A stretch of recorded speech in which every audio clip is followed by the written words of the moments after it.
Hello and welcome to a very special interview with the first ever entity launchpad project, Knights of Cathena. Hello there. My name is Edward Leavy. I'm a technical writer for Astari. Today by Lukas Anetsberger, who is the CEO and co-founder of Knights of Cathena and Five Finger Game Studio. So welcome, Lukas. Hi, guys. It's a pleasure to be here. Thanks for having me. Yeah, thank you for joining us again, actually. So we've sat down with you a couple times already. We've focused on some interesting topics in our Telegram AMA and on the Twitter spaces with you, where we're mostly talking about unleashing mass adoption for Web3 and elevating the Multiverse X ecosystem, bringing in new users and all this good stuff. But today we have a slightly different focus. So we recently saw the tokenomics for Knights of Cathena and their CGO token. So there's a lot to dive into with this topic. Of course, we have the CGO launch coming up very soon on the Entity Launchpad. So to get everybody excited for this and answer some of the questions that people have, we wanted to do a little bit of a deep dive into CGO and also what makes this public sale a little bit different than some of the other public sales that you might have already joined.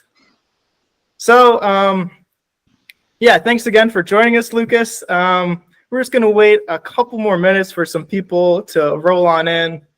But yeah, I got a lot of really exciting stuff to discuss today. Yeah, I actually can't wait to get roasted by the questions and deliver all the spicy details.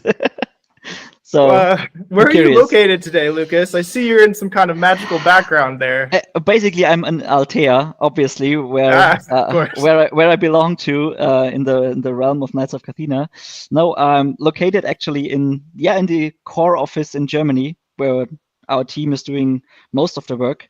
So yeah, as we are the Lower Bavaria, so the beer drinkers and in my case, gin drinkers of Germany. So this is kind of like where I'm located today. Awesome. And yeah, we have a lot of our Astari Vision entity team located nearby in Regensburg. And I'm actually up in northern Germany in Berlin, but I'm really looking forward to next month heading down for the Multiverse X Astari Vision community event. So will you be joining us on September 30th, Lukas? Isn't this some information I'm not able to share? No, not sure. Of course, I basically have to. So it will be our pleasure. So you're really excited to join? Of course, as we attended last year as well, and it was a blast to. Let's say not only get the contacts of the ecosystem over Telegram and the digital world. It was like the last time it was already a good chance to meet everybody face to face, which is always different than just texting and chatting and have remote calls and stuff like that. So I'm looking forward to it, to have a very good time with everybody. Yeah, no, it was awesome to meet you and the team in person. You're some really nice people and really hardworking, honestly. So let's dive into what you've been working on with the tokenomics for CGO. Are you ready? Of course. Probably. All right. Without further ado, I will bring on the first question. So the main utility, I would say, of CGO is to power the in-game economy of Knights of Cathena in a dynamic way. This means that when you play, and especially when you win, you earn some CGO tokens with real rewards, real life value, which is pretty cool and pretty unique in the video game world. But I was just wondering, how do you manage to balance out this, the supply coming in through tokens, rewards, with the demand for people to go out and spend their tokens and use tokens? So, of course, you had to kind of strike a balance between these two factors. Can you share any insights on how you managed to set up this in-game economy?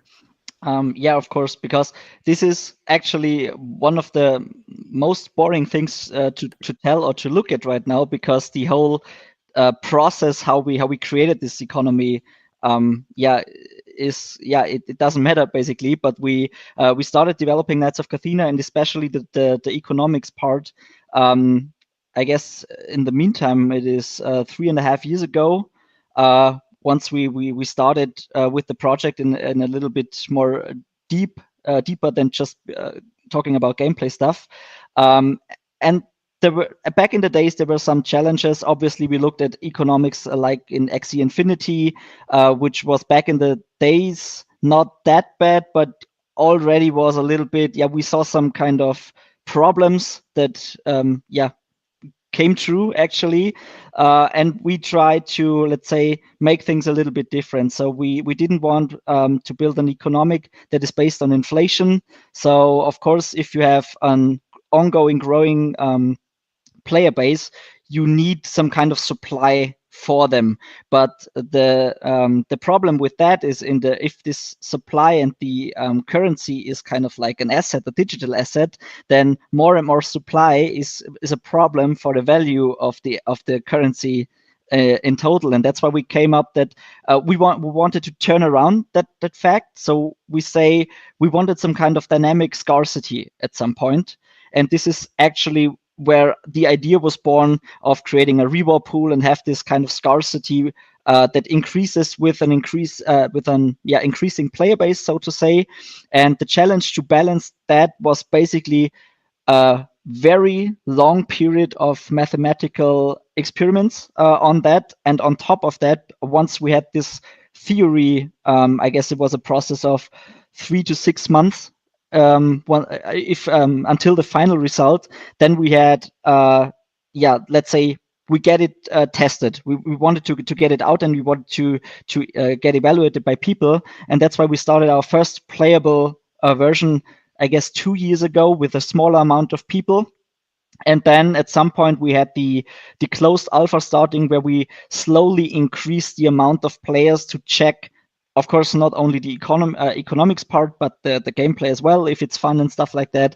But yeah, the key to that and to manage to get the balance was basically getting out to the people as early as possible and increase the scale of players and get evaluated by real players. So this was kind of like the approach we did. And right now we can say, after over 1 year of a testing phase, we are in a state that our economics work at some point.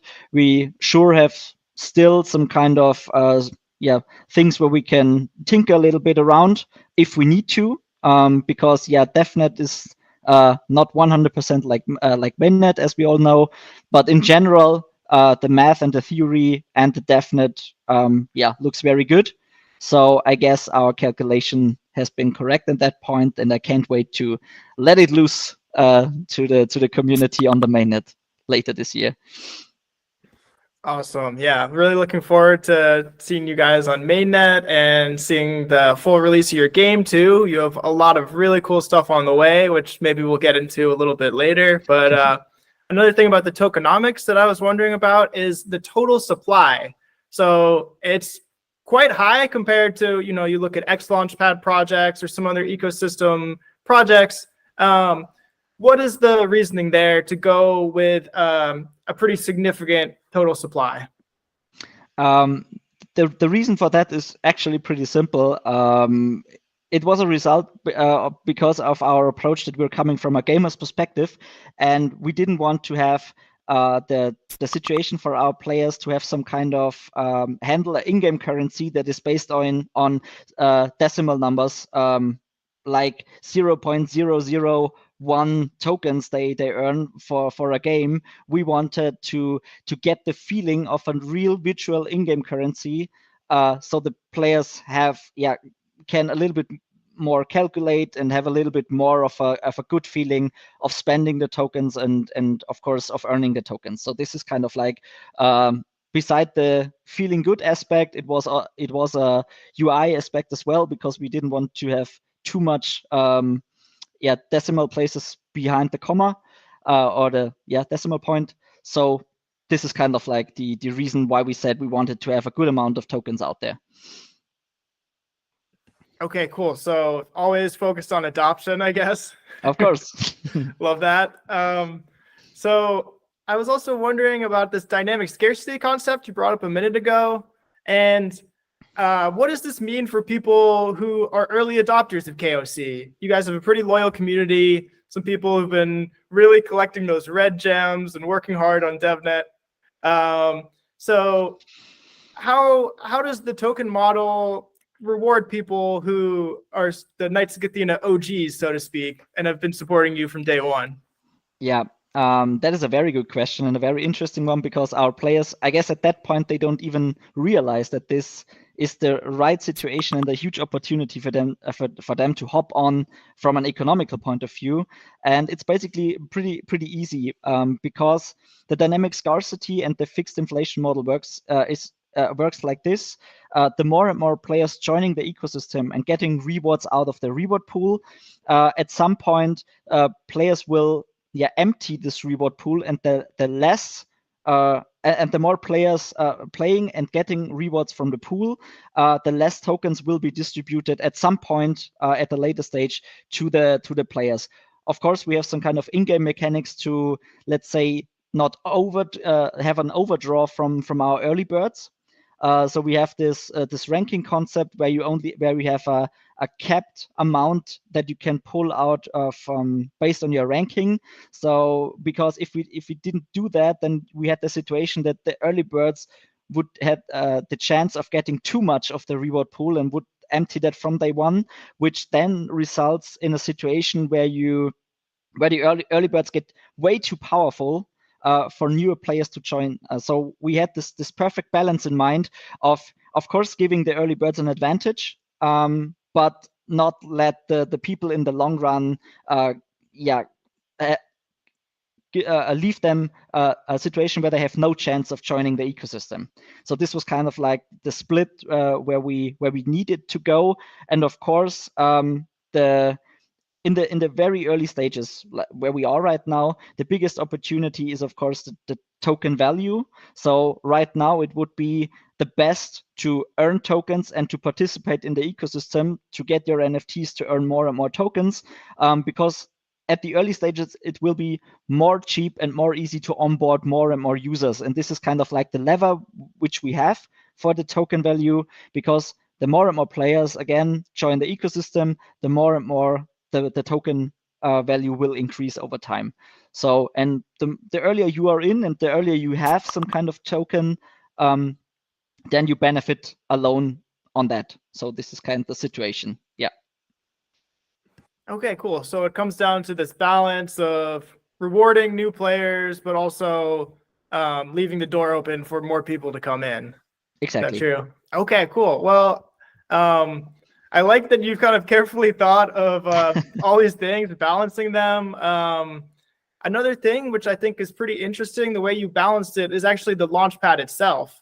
So you have quite a unique tier system for the launch on the entity launchpad, where there's a staking snapshot with staked e-gold, as people are used to.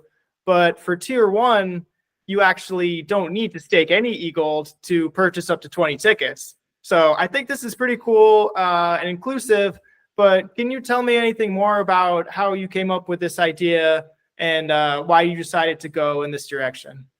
Of course, it's pretty much the same idea going through all the aspects which we touch, and it's the onboarding aspect. So we didn't want we wanted to lower the entry hurdles for everybody, and in this case, it is not the entry hurdles for, let's say, the overall traditional user, because they pretty much are still a little bit skeptic about something like a public sale. But we have users from other networks, for example, that have not touched base with the Multiverse X ecosystem. And this market situation, especially in this bear market, it's kind of like we didn't want to have this additional hurdle of buying e-gold, which they need to have in stake. We wanted to give them a chance to participate in our projects only because they want to have the value from our token. And this is why we introduced the tier 1, which, as you mentioned correctly, has no e-gold stake requirement, so to say.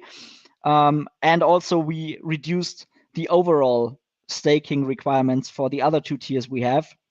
So the idea was we want to focus on our project, and we want to have as much players and people from the community have get the ability or the chance to participate in our sale. So we are distributing a lot of tickets to increase the chances of earning some tokens, which is a very important aspect, because we want to distribute it basically to everyone who is actually interested in the project, because this is how the token value at the end lives. The token value and our project lives with the community, and we want to spread it over the community and not have something like in other projects where you have some kind of an exclusive access to the token, because in gaming only works with the players and the ecosystem that are participating in an ecosystem. And this is like where our mindset comes from, and that's why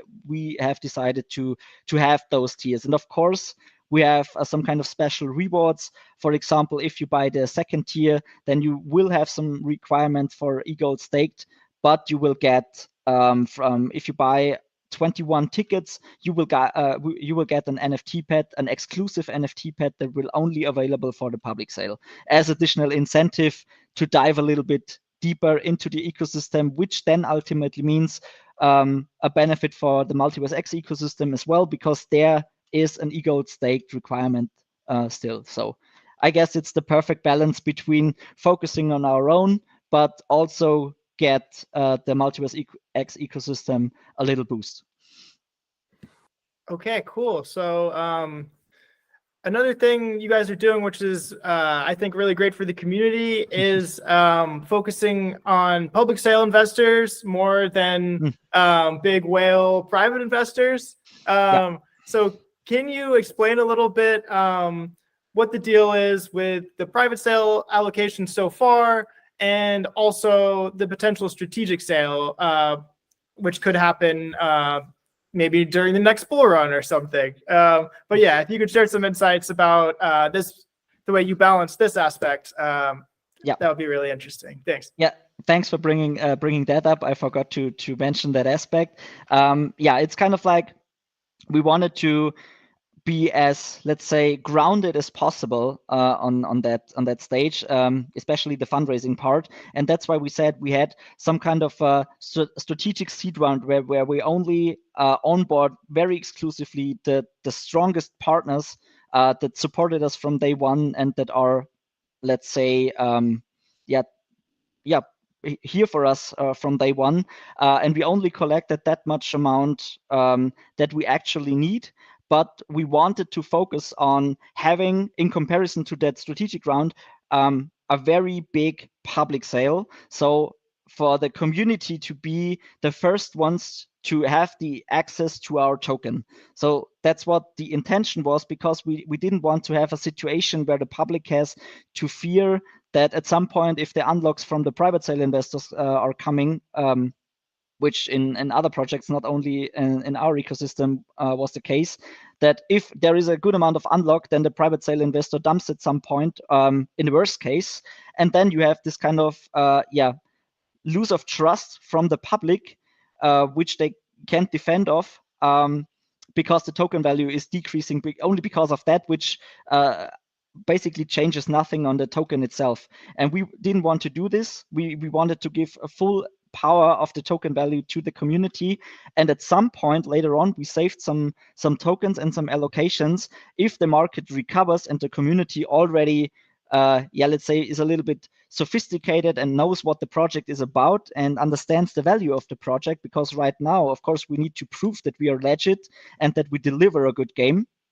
But let's say in 1 or 2 years, if there is another bull market, we have then an allocation which we can onboard very strategic partners that are then more easily to get convinced, because we have a product live on mainnet, we have a revenue model, and then we have, of course, a community that is very convinced of the project and stands behind the project. And this is something where we think we can deliver the biggest value to future investors without putting our community in danger ultimately. So this is kind of like the idea behind it. All right, interesting. So just wanted to stick with the Launchpad and some of the unique things you're doing with that. Can you explain the deal with the soft cap and the hard cap for the public sale round? Yeah, sure. This is basically kind of like a mindset thing as well, because usually if you have a public sale on a launchpad, it's kind of like the only success metric or the success KPI that is looked at is if the project is oversold at some point. So if you have, let's say, if you want to raise 1 million and the people want to buy for 20 million, then you have a successful project. In our case, it's not that necessary to being oversold, and we wanted to have some kind of gradient where we say the project is, if you reach the soft cap, the project is already a success. So this is kind of like what we need and where we can step up from and can grow organically. But of course, we have a hard cap, which would be then, if we reach the hard cap, this would be a very, very good sign, especially in these market situations where people are a little bit afraid of crypto investments. So this would be the kind of like, it's an additional success metric, if you so will. If we reach the hard cap, it's kind of like very good. We don't need to be oversold by several millions. And if we reach the soft cap, it's already a success, because we then can build with our community in an organic way in the future. So this was kind of like the idea. Okay, sounds good. So I had another question about bringing liquidity in through Knights of Cathena into the Multiverse X ecosystem. I think a lot of people are really interested in this topic because we have some liquidity among the projects, but we really need more users, and more liquidity would really help lift up the whole network. Yeah. So you're targeting Web2 gamers, and they want to maybe get their army upgraded quickly, and so I was just wondering, you're on the App Store, you're on some very cool stores, Epic Games, Google Play, and more. But there's been some controversy with the App Store, and maybe not the biggest fans of crypto and NFTs. So I was just wondering, how are you going to manage to bring in liquidity to the ecosystem, like we all really want, while also staying compliant and staying listed on these great platforms? Yeah, I guess at that point we are pretty much we've been through the most critical phases of those stores, because in the back were a lot of discussions, starting with NFTs, which are now allowed, token everything with a cryptocurrency, which was not allowed but is right now, and then you had this let's say fight between Apple and Epic Games, even where they had this constellation that they sold their in-game purchases not over in the app, not over the Apple what is it called, Apple Pay API, but they had some kind of a third-party service integrated, and this was kind of like a case in court, which was won by Epic Games. So I guess we have not the situation that we in any way, with the legal situation right now, Apple or any other store can block our game just because we're a Web3 game, especially as most of them don't even notice, because this is how we designed the game. The only thing and the most complicated and a store which we aim to, of course, to get in there as well, will still be Steam, because they have very hard restrictions in terms of blockchain. And that's why basically a lot of blockchain games that are listed on Steam have crappy user experience in terms of onboarding users, because they have to do some kind of workarounds. But let's see along the road how they change and adapt those technologies, because a lot of them already did. Talking about Epic Games, for example, they are allowing Web3 games still already, but you have to have a great game experience. So it's like you have to apply to have an actual game, because in the past there are some kind of, everybody could apply, but if you only have an NFT collection that is stated, yeah, we will be a game at some point, for Epic Games this is not enough, because of course they look at the game and check the project, and this is the necessity, which is good because this is how it should be. And yeah, so in terms of stores, I guess there are a lot more coming. We are in discussions, which unfortunately I cannot share right now because I signed an NDA. There are some cool ones coming, probably after the mainnet launch. So I guess this onboarding, especially with Knights of Cathena, as this is one of our, let's say, key parameters, will not be the problem to get the Web2 majority or the traditional gamers on board. Not only from the stores, but from a gaming perspective as well. So yeah, we already have proven that we are able to onboard a lot of users with very little costs, not only from the Web3 space and from other networks, even be it from Solana or Ethereum and stuff like that. We already onboarded traditional gamers at some point, at least in a minimum scale, just to see how they come into the game. But we already did, and it works. And at some point, we just need to kick off and go out to the masses. So, yeah. All right, that sounds great. I would like to transition a little bit to some of the use cases for CGO, aka Cathena Gold, and what exactly can people expect in the first weeks or days or months of the token generation event? Being able to use their tokens. I was just reading about a discounted sale on chests in game for Entity Launchpad participants, which sounds pretty intriguing. But yeah, if you have any other details about that or any other early use cases for CGO. Yeah, of course, the main use case is still being the in-game currency for the game. So this is kind of like, this will probably not change in the meantime. But of course, we have some kind of goodies for everybody who is participating in the public sale, because of course, it is kind of like we're selling the token before the actual launch of the game, which is a trust thing. And we want to reward our players for giving us the trust and giving them special, let's say, rewards opportunities on top to the already value of the token.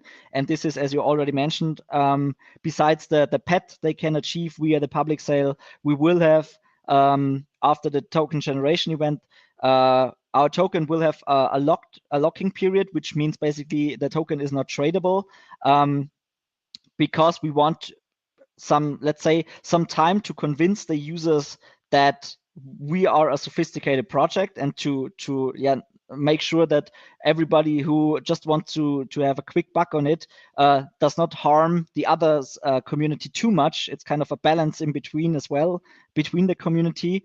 But the locked tokens are already usable inside the ecosystem and into in the game from the day of the token generation event or a little after. It's like you mentioned, you can then use those locked tokens to buy discounted NFT chests to get already your equipment ready for the game once it started. And once the game is started, you can then equip your formation and have advantage in the game. And then you can earn unlocked CGO token with that. So basically, you can convert your locked token by investing some kind of lifetime into the project, which is kind of the idea of the game. And then you will get out free CGO at the end, which we find it fair to make sure that our community is protected from a huge selling pressure from the public sale.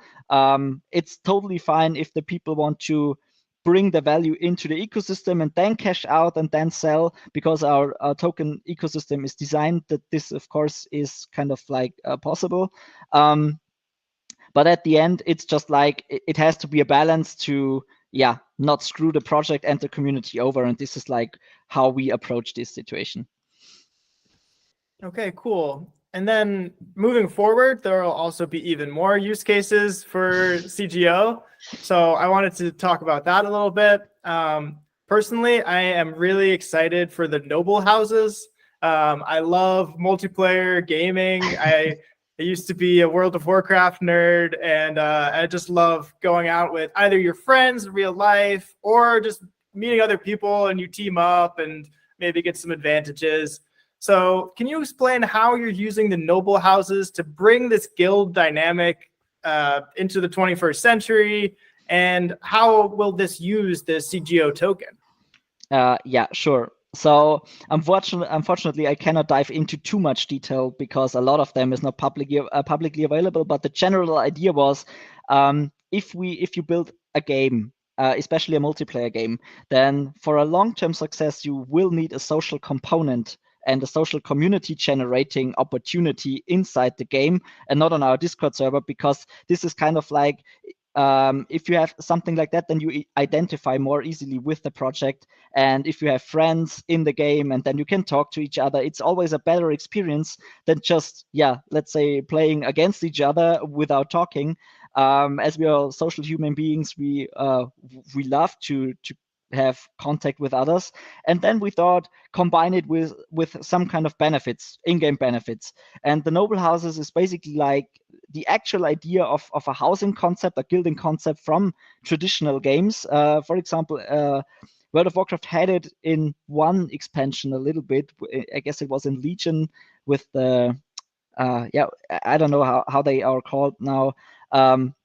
But the idea is to have some kind of a place where you can meet your like-minded people, where you have a joint mission, and then go out and play together, bring home some value, and then build your noble house together. So our noble house will come with a leveling system, which is based on a kind of a synergy mechanic between the noble house owner and the members playing. So we always want to go that hand in hand, to not only have the separation of concern on that front, because the more it feels like a unity, the better it affects the actual gameplay experience.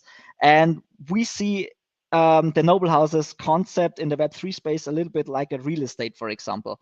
As the noble house is an NFT itself, everything placed in the noble house, even the members, are then connected to the NFT. The perks you can equip to a noble house, which would be, to give you an example, a perk would be you can equip it with additional barracks, which means then that you can onboard more members to your noble house at some point. And with each level the noble house increases, you can level these perks as well, which then means you have more and more benefits. And there are a lot of perks coming to the noble house concept. And it's always like the noble house owner has to be carefully to decide which perks he equips to the noble house, because this affects, of course, the players. The players only want in a noble house where they can get for their goals the most benefit out of it. And this is like of the synergy where people need to talk to each other and then have some kind of place to meet, maybe even a guild hall where they can have discussions or something like that, which could go in a direction of, I don't want to say metaverse because it's a little bit overused, but it's kind of like the idea to meet actually there, and at some point have a bigger environment than just like we have it right now with a 2D UI and stuff like that.